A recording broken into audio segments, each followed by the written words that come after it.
7 राज्यों की 13 विधानसभा सीटों पर उपचुनाव आज। एनडीए और इंडिया ब्लॉक में कड़ी टक्कर।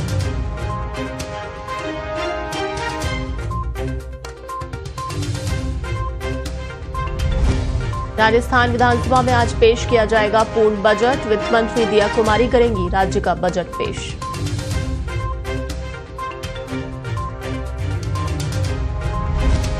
पीएम मोदी को मिला रूस का सर्वोच्च सम्मान। वहीं रूसी सेना में कार्यरत भारतीय लौटेंगे स्वदेश। राष्ट्रपति पुतिन ने दी मंजूरी।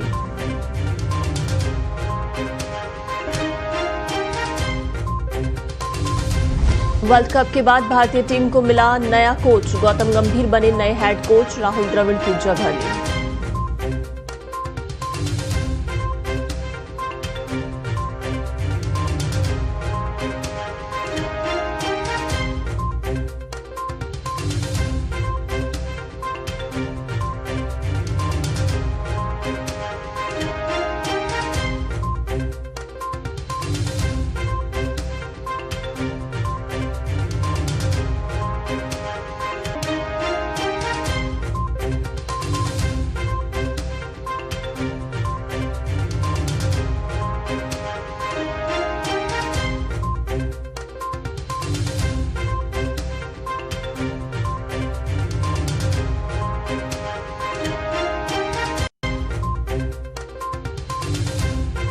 राजस्थान विधानसभा का बजट सत्र जारी। राज्य का पूर्ण बजट आज होगा पेश। डिप्टी सीएम दिया कुमारी बजट पेश करेंगी। सदन में सुबह 11 बजे बजट पेश होगा। तो बड़ा अपडेट, राजस्थान विधानसभा का बजट सत्र जो कि चल रहा है और आज राज्य का पूर्ण बजट पेश होगा। डिप्टी सीएम दिया कुमारी आज सदन में सुबह 11 बजे बजट पेश करेंगी, जिसे लेकर तैयारियां पूरी कर ली गई हैं।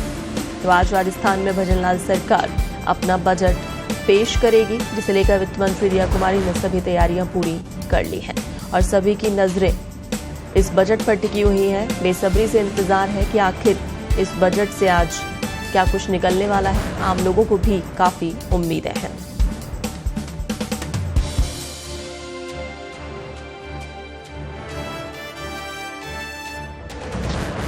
राजस्थान विधानसभा में आज भजनलाल सरकार की ओर से पूर्ण बजट पेश किया जाएगा। इससे पहले मंगलवार को राजस्थान के मुख्यमंत्री भजनलाल शर्मा और उप मुख्यमंत्री और वित्त मंत्री दिया कुमारी ने राजस्थान बजट 2024-25 के मद्देनजर मंगलवार को बैठक ली। बैठक में अतिरिक्त मुख्य सचिव अखिल अरोड़ा और अन्य अधिकारी मौजूद रहे। अब आज डिप्टी सीएम और वित्त मंत्री दिया कुमारी की ओर से राज्य का बजट पेश किया जाएगा। बजट में नौकरियों, महिलाओं के लिए आरक्षण, सेवानिवृत्ति की आयु सीमा बढ़ाने और पेट्रोल डीजल पर वैट कम होने जैसे फैसले लिए जाने की संभावना व्यक्त की जा रही है। माना जा रहा है कि सरकार हर वर्ग को ध्यान में रखते हुए मसौदा तैयार करने में जुटी है। लोकसभा चुनाव 2024 के चलते राज्य सरकार ने फरवरी में अंतरिम बजट पेश किया था। अब मौजूदा सत्र 2024-25 का पूर्ण बजट राज्य सरकार को पेश करना है। तो विधानसभा सत्र शुरू हो चुका है। ऐसे में डिप्टी सीएम दिया कुमारी वित्त मंत्री के रूप में आज प्रदेश का बजट पेश करेंगी। बजट की तैयारियां पूरी कर ली गई हैं। दिया कुमारी ये भी कह चुकी हैं कि सभी वर्गों को ध्यान में रखकर बजट बनाया गया है। प्रदेश में डबल इंजन सरकार बनी है, लिहाजा जनता की उम्मीदों पर खरा उतरने की पूरी कोशिश करेंगे। उन्होंने कहा कि बजट पर अच्छा काम हुआ है। हर वर्ग के लिए बड़ी बड़ी घोषणाएं हैं। सत्ता में आने से पहले भाजपा 70,000 नौकरियां देने का दावा कर चुकी है। इस दावे को खुद मुख्यमंत्री भजनलाल शर्मा बार बार दोहराते हुए कहते हैं कि वो जल्द ही सरकारी नौकरियों का ऐलान करेंगे।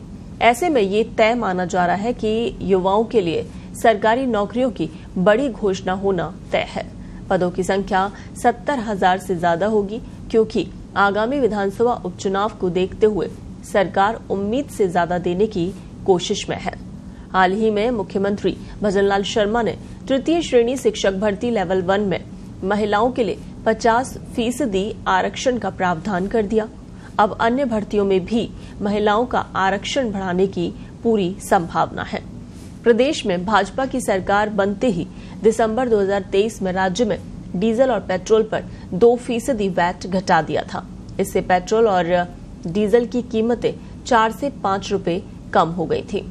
अब भाजपा सरकार एक बार फिर वैट घटाकर प्रदेश की जनता को बड़ा तोहफा दे सकती है।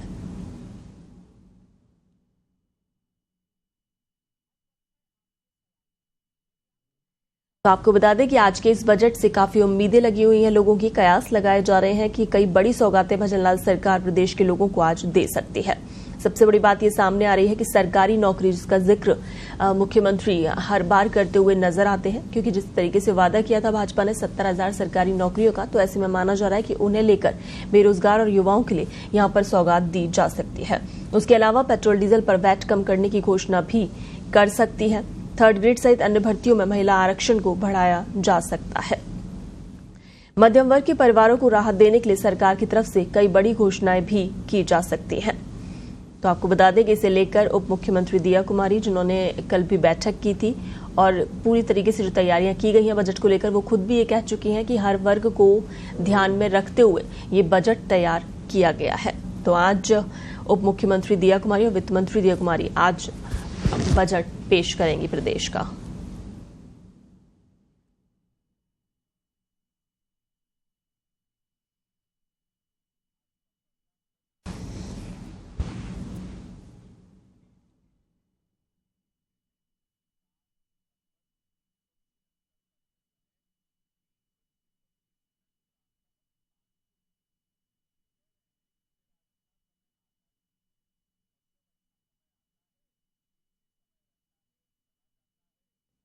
देश भर के अलग अलग राज्यों की 13 विधानसभा सीटों पर आज 10 जुलाई को उपचुनाव होना है।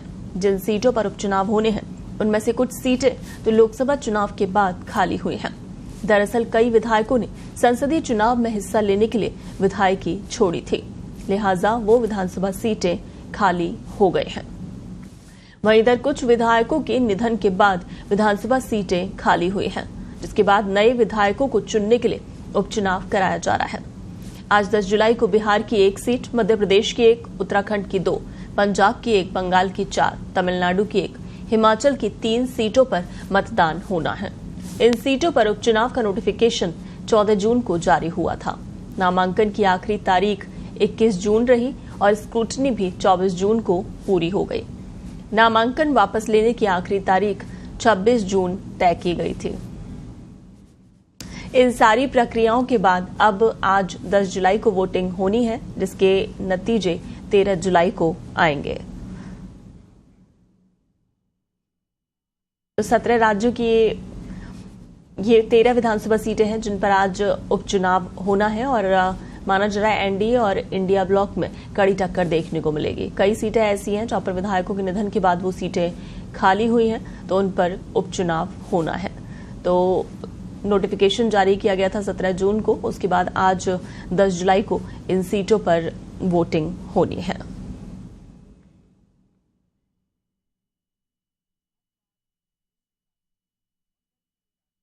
तो 7 राज्यों की 13 विधानसभा सीटें जिन पर आज मतदान होगा।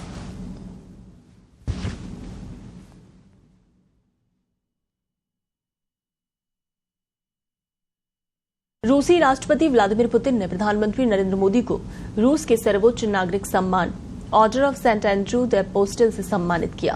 प्रधानमंत्री ने राष्ट्रपति पुतिन को धन्यवाद दिया। उन्होंने कहा कि 140 करोड़ भारतीयों का सम्मान है। ये भारत और रूस के बीच सदियों पुरानी दोस्ती का प्रतिबिंब है। प्रधानमंत्री ने कहा कि ये भारत और रूस के बीच विशेष और विशेषाधिकार प्राप्त साझेदारी का सम्मान है। उन्होंने कहा कि पुतिन के नेतृत्व में पिछले 25 वर्षों में भारत और रूस के बीच संबंध मजबूत हुए हैं। वहीं पीएम मोदी को रूस के सर्वोच्च नागरिक सम्मान मिलने के बाद बधाइयां आनी शुरू हो गई हैं और उसी कड़ी में राजस्थान के सीएम भजनलाल शर्मा ने भी पीएम को बधाई दी।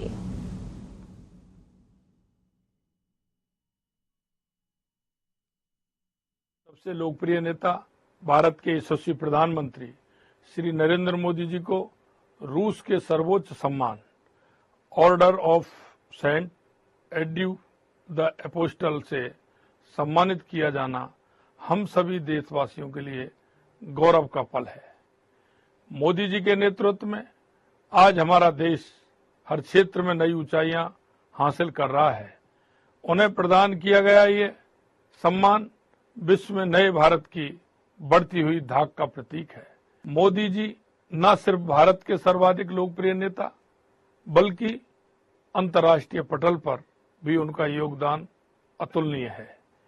एक ग्लोबल लीडर के रूप में प्रधानमंत्री जी की छवि सभी देशवासियों के लिए गर्व का विषय है। उन्हें दुनिया के कई देशों ने अपने सर्वोच्च नागरिक सम्मान से अलंकृत किया है। इसके अतिरिक्त उन्हें पर्यावरण, स्वच्छता, ऊर्जा, विश्व शांति के क्षेत्र में उल्लेखनीय कार्यों के लिए विभिन्न अंतर्राष्ट्रीय संस्थाओं द्वारा भी सम्मानित किया जा चुका है। मैं प्रधानमंत्री जी को इस ऐतिहासिक उपलब्धि के लिए हार्दिक बधाई और शुभकामनाएं देता हूं।